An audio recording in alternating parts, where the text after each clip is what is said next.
నగనేది లేకుండా తాకట్టులో ఉన్న బంగారాన్ని విడిపించి కొనబడును. అదే రోజు మార్కెట్ ధరకు కొని అప్పటికప్పుడు డబ్బులు ఇవ్వబడును. And gold buyers. Hi friends, welcome to my channel. Direct Devayani ఇంటికే వచ్చి శైలేంద్ర దేవయానిలకు దిమ్మ తిరిగే షాక్ ఇచ్చిన రిషి. మరి అసలు ఇదంతా ఎలా జరగబోతుంది?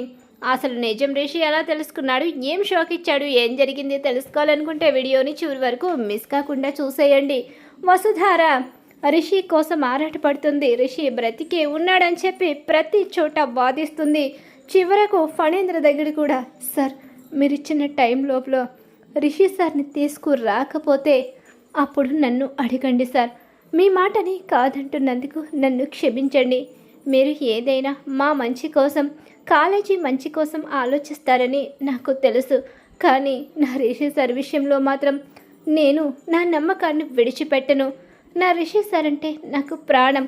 నా ప్రాణం, నా ఊపిరి ఉందంటే నా రిషి సార్ బ్రతికున్నారని అర్థం. తీసుకొస్తాను. తీసుకురాలేని రోజు నన్ను నిలదీయండి. నేను ఎండి పదవిని కూడా వదులుకుని వెళ్ళిపోవడానికి సిద్ధంగా ఉన్నాను. లేదమ్మ వసు, అంత దూరం ఆలోచించుకు, చెప్పింది ఒకసారి విను. లేదు సార్, క్షమించండి. ఈ ఒక్క విషయంలో మాత్రం మీ మాట వినలేను, నన్ను క్షమించండి అని చెప్పేసి వస్తారా వెళ్ళిపోతుంది. అన్నయ్య కొంచెం టైం ఇవ్వన్నయ్య, మమ్మల్ని క్షమించు అని చెప్పేసి మహేంద్ర కూడా వెళ్ళిపోతాడు. ఈలోగా ఏంటండి ఇదంతా, వాళ్ళు ఎంత చెప్పినా వినడం లేదు. వాళ్ళ ద్వారాని వాళ్ళదే. కానీ చూశారు కదా, ఈరోజు మీ మాటని కూడా లెక్క చేయలేదు. దేవయాని వాళ్ళ బాధని అర్థం చేసుకో. రిషికి దూరమై వాళ్ళు ఎంత బాధను అనుభవిస్తున్నారో ఆ పెయిన్ నాకు అర్థమవుతుంది.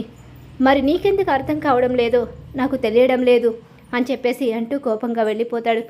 ఏంటి మమ్, డాడ్ ఎప్పుడు ఇంతే, మనకి ఎప్పుడు సపోర్ట్ చేశారులే అని చెప్పేసి, అందుకే మన పని మనం చేసుకోవడం కరెక్ట్ అని చెప్పేసి ఇక శైలేంద్ర అంటూ ఉంటాడు. ఇక రిషి జ్ఞాపకాలు తనని డిస్టర్బ్ చేస్తూ ఉంటాయి. రిషి జ్ఞాపకాలు వదలవు. ఇక మరింతగా రిషి తలంపులు రావడంతో రిషి ఎక్కడున్నాడు అని ఆలోచన తనలో మొదలైపోతుంది. రిషి సార్ని వెతకాలి అని తన బుర్ర చుట్టూ ఆలోచనలు తిరుగుతూ ఉంటాయి. ఎక్కడున్నారు అని తన మనసుతో తన రిషి సార్ని వెతుక్కుంటూ ఉంటుంది. రిషి సార్ ఎక్కడున్నారు సార్? ఎందుకు ఈ రిషిధారిని వదిలేశారు? నన్ను వదిలి దూరంగా ఎలా ఉండగలుగుతున్నారు? ఏ పరిస్థితిలో ఉన్నా సార్, మీరు చనిపోలేదు. ఎవరు చెప్పినా నమ్మను. ఆ దేవుడే దిగి వచ్చి మిమ్మల్ని తీసుకు వెళ్ళానన్నా సరే నేను నమ్మను. నాకు తెలుసు మీరు బ్రతికి ఉన్నారని. నా ప్రాణం ఉంది అంటే మీరు బ్రతికున్నారని అర్థం.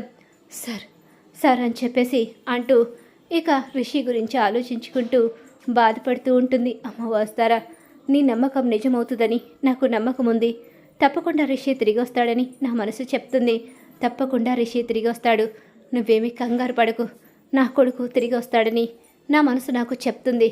కాబట్టి నేను నీకు సపోర్ట్గా నిలబడతాను.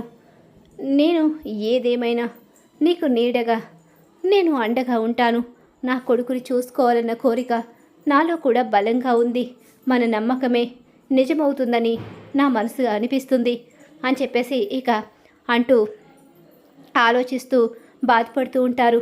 రిషి తిరిగి రావాలని, ఈ 3 డేస్లోనే రిషి కనిపించాలని చెప్పేసి ఆలోచించుకుంటూ ఉంటారు. అలా ఇక ఇక్కడ ఇలా జరుగుతూ ఉండగానే రిషి తిరిగి రాడని, చనిపోయిన రిషిని అసలు ఎలా వస్తారో తీసుకొస్తుంది మమ్మీ. ఎందుకు వస్తారో అంత పంతం పట్టింది. నిజంగా ఆ రిషిగాడు బ్రతికున్నాడంటావా అని చెప్పేసి ఒక్క క్షణం ఇక ఉలిక్కిపడే ఆలోచన మాట మాట్లాడతాడు. ఇక ఒక్కసారి శైలేంద్ర, ఏంటి అంత మాట అన్నావు? ఒక్కసారి ఉలిక్కిపడ్డాను తెలుసా. నిజంగా రిషి బ్రతికున్నాడేమో అని చెప్పి.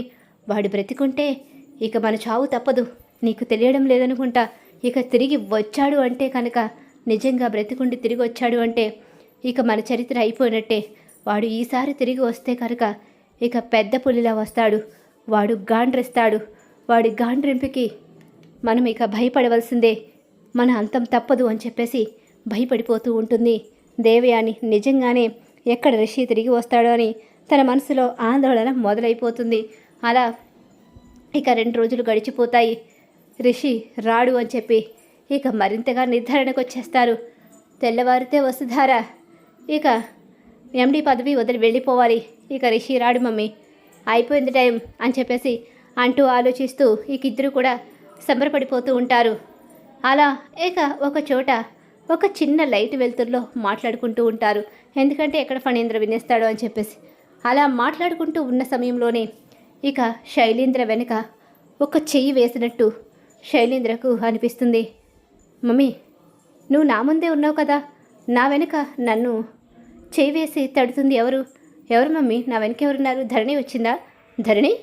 ధరణిది కాదే చెయ్యి అని చెప్పేసి అంటూ ఉండగానే ఒక్కసారే దేవయాని రిషిని చూసి ఉలిక్కి పడిపోతుంది. నాన్న రిషి ఏంటి మమ్మీ రిషి అంటావు?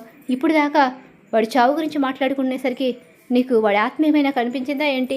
వాడాత్మ మనల్ని ఏం చేస్తుంది? మనల్ని ఏం చేయలేదు.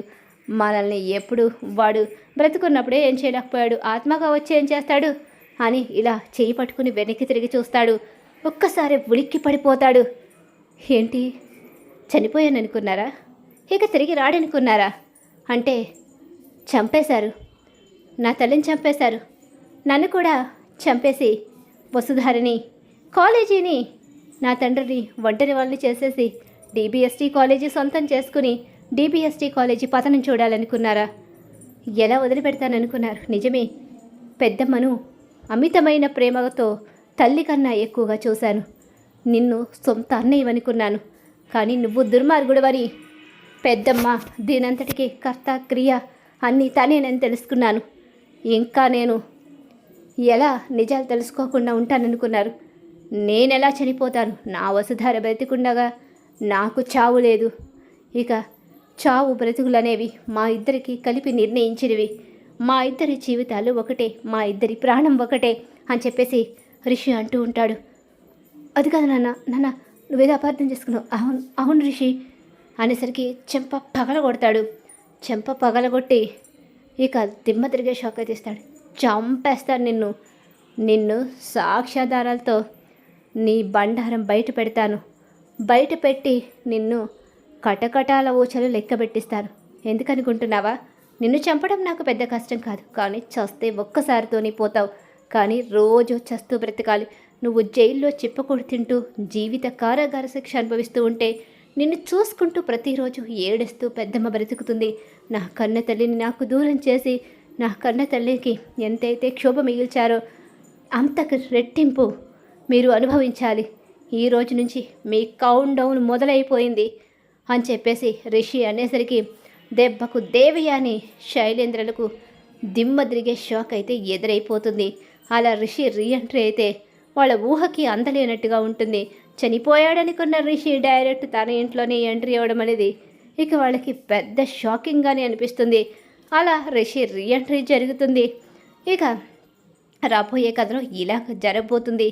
ఇలా జరగాలి అని చెప్పేసి దేవయాని శైలేంద్ర నాటకాలు బయటపడాలని ఎవరైతే కోరుకుంటున్నారో వాళ్ళు మా వీడియోని తప్పకుండా లైక్ చేయండి. గుప్పెడంత మనసు సీరియల్ అప్కమింగ్ ఎపిసోడ్స్ టీవీలో కన్నా ముందుగా చూడాలనుకుంటే మా ఛానల్ ఇప్పుడే సబ్స్క్రైబ్ చేసుకో, పక్కన ఉన్న గంట సింబల్ ఆల్ మీద క్లిక్ చేయండి.